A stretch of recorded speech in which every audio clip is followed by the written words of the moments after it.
model was created, if we believe that something could be added to that model, we would also agree to the fact that that model was not perfect. So to claim in one breath that the model of Muhammad was perfect, and to further claim in the second breath that Islam required the help of other saints to complete it. That is contradiction in terms. So this is why we reject all these innovations of the later periods. And the second question, please. You've forgotten about it? You forego that? No, this time. Yes, please.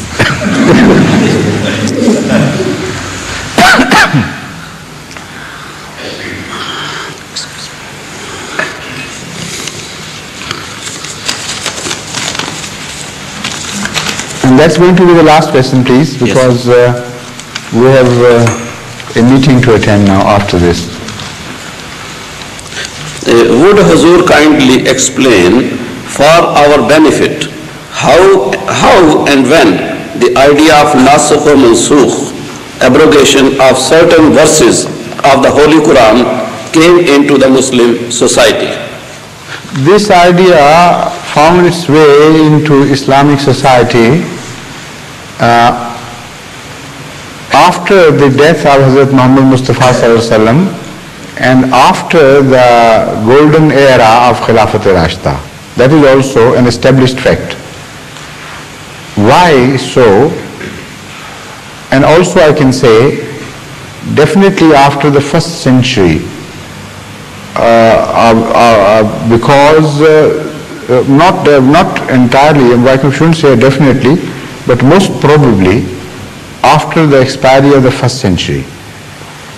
The fact is that whenever people differed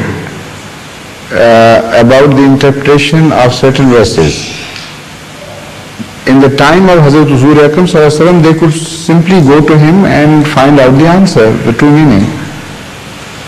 And even after his demise, peace be upon him, there were caliphs, the heads of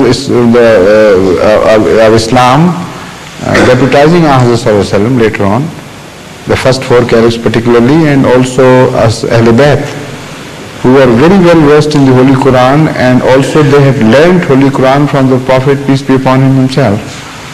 So there was no need to, so there was no occasion for finding any apparent contradiction in any verses of the Holy Quran. Wherever a contradiction appeared to them, it was immediately solved, because there is no contradiction in the Holy Quran.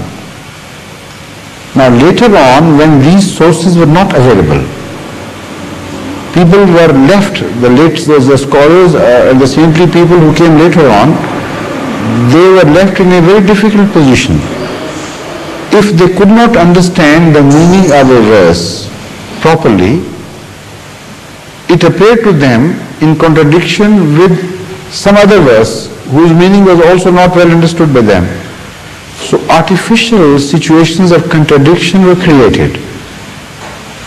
And because they believed in the Holy Quran as a revealed word, they could not reconcile this situation with this faith. So the idea of abrogation crept into Islam.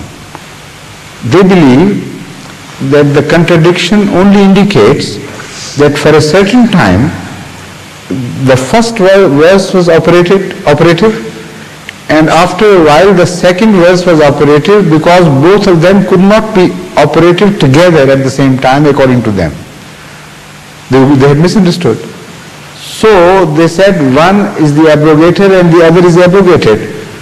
This is how they solved the problem and also satiated their conscience, put their conscience to peace. Now this struggle started and it reached its climax when generally it was agreed among the Muslim scholars that about 500 verses of the Holy Quran had abrogated 500 others. And and a havoc was played with the authenticity of the Holy Quran, and it is a very grave situation. The very first of the verse of the Holy Quran claims La raiba fihi, there is no doubt in it. And when you begin to proceed, you are told by certain scholars that these 500 verses have abrogated certain other verses. And some other scholars say, yes, 500, but not these, some others.